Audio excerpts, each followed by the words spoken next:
All right, hello again, and thanks so much for joining me. I'm Frederica Whitfield. A very difficult moment for the staff at WDBJ in Roanoke, Virginia. Last night, the station carried out its first live shot from the field since two co-workers were gunned down in the middle of an interview live on morning television. CNN national correspondent Polo Sandoval is in Roanoke. So, Polo, explain to us why this was so difficult and for so long, that station didn't have any of its reporters and photographers out in the field, in large part because they were mourning and they were still very fearful. Absolutely, Fred. We are standing just outside a place that was really considered a second home for Alison and Adam, so it's only fitting that it is the site of a memorial that continues to grow even 3 days after that terrible shooting. And really the last 3 days we've seen people come and go, so many of them strangers that didn't even know these two young journalists show up to walk over this line of bushes. In fact, these flowers just placed here only seconds ago, and they're able to come here and show their support. And now what we're seeing here, Fred, is a virtual sea of it. What stands out are the mylar balloons of flowers, letters that are specifically addressed to Adam and Alison. One of the most recent additions, though, which I thought was something to show you here, Fred, is this picture. It's a photograph of Alison and Adam. You see them there in a sports car, both of them thumbs up, obviously a sign of their personalities. And I think that this tells a lot of the story here too, Fred. And working in a news business, we often spend more times with the people that we work with as opposed to our families. And so clearly these two young journalists that led very short but very accomplished lives had a very strong professional bond. And that's very evident here, I'll tell you what, because mostly all of these letters, the notes on the balloons, are addressed not just to Alison, not just to Adam, but to both of them, because they worked as a team for a long time. And I think that that's what we're seeing. And one of the reasons why this has hit so hard in this community too is because we often get our local news from out-of-towners. This is a very transient business. People come and go from different television regions, different markets. What's different here is that Alison and Adam are from here. They have deep roots here. They're from this community. They plan to marry here. And this isn't the only the memorial, but you'll see one off in the distance just beyond the police patrol unit that's been here, a constant reminder of that security concern. And there's also one that is now set up in place about 45 minutes from here, which is the site of that terrible shooting, Fred. So 3 days already have gone by, and the pain does not seem to go away, not just for the families of these journalists, but also for the community as well. And then Polo, the only survivor of that shooting, remains hospitalized. What do we know about her condition? That is a bit of positive news. It's perhaps offering some hope for healing. Vicki Gardner, the woman who was being interviewed at the time of this shooting, we are told that her condition continues to improve. We've heard from her husband, who tells us that they are really trying to keep the entire community posted on her progress. We're told that she's undergone 2 surgeries, and there is some promising hope there for her to really recover fully. But really, it's those emotional scars that are going to take a long time to heal, Fred. We need to remind ourselves she witnessed a shooting of these two individuals. That's something that she can't unsee. All right, Polo Sandoval, thank you so much. Appreciate that. We're going to talk further now about this.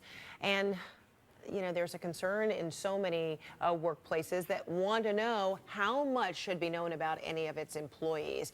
Red flags involving the gunman Vester Flanagan go back as far as the year 2000. And that's when he was fired from WTYC, a TV station in Tallahassee, Florida. The station said he was let go for, quote, poor performance, misbehavior with regards to coworkers, and his, quote, use of profanity at work.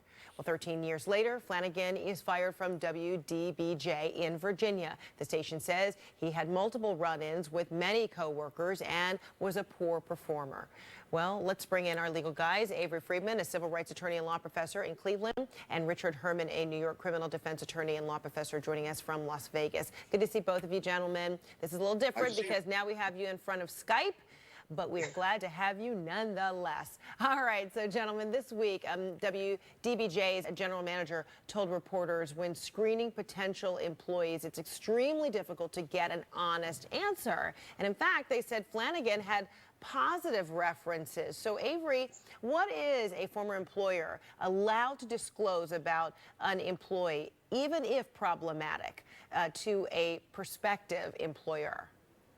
Yeah, we don't even know what Roanoke knew, whether they were getting truthful information from prior employers. The fact is, when there is behavior that relates to violence, I know a lot of employers are reluctant to say, well, we're just going to say when he started, when he left, and what his job was. But I think there's a responsibility to let future employers know what the truth is. If, for example, someone is sent into an employee assistance program, well, employees think that's, well, it's confidential. It isn't.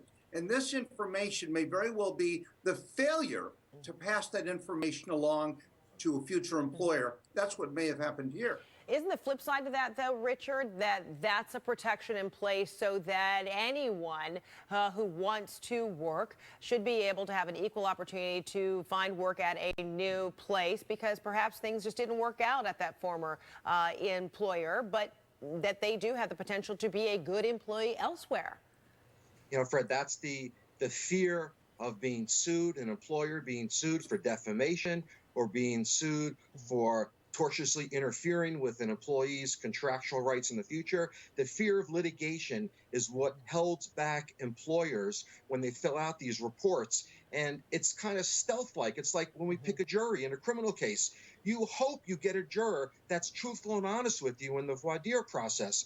But there are plenty of stealth jurors that lie.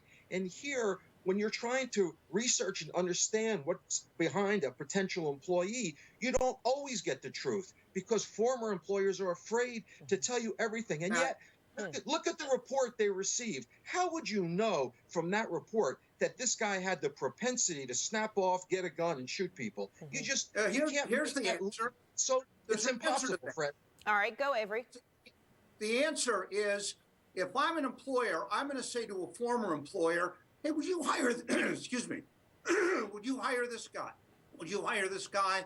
And I think if the answer is, well, I don't know, that's the information you need. Don't make the hire, especially where there is violence involved.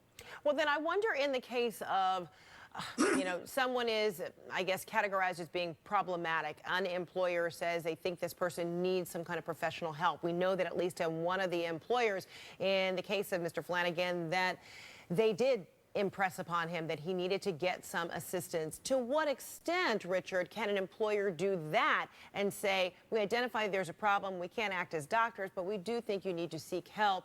Can that backfire on an employer who feels that that has now become a condition, that the employee will say that's a condition of their employment?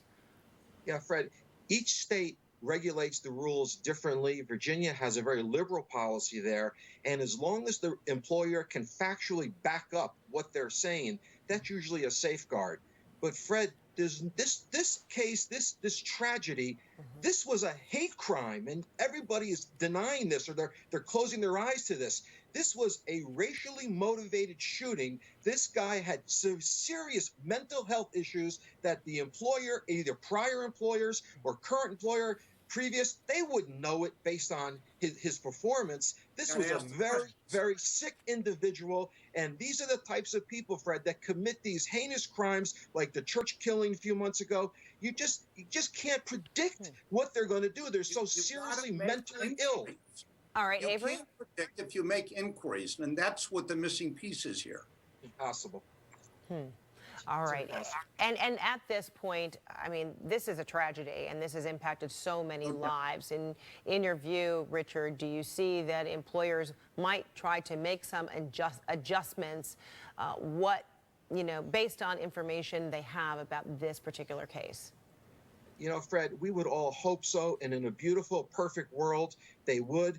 But the fear of litigation, the fear of a defamation litigation against a big corporate entity with deep pockets, they don't want to ruffle the feathers. They don't want litigation. I think employers will just do the minimal to get by on a performance evaluation, on a disgruntled employee. If they terminate someone, they're not going to give full disclosure to protect themselves. And that's a tragedy. That's sad. But even if they had here, how would you have perceived, how could you have even contemplated that he would go out, buy a Glock 19 the signs that were evident here. This guy was fired for violence, and you've got to make that...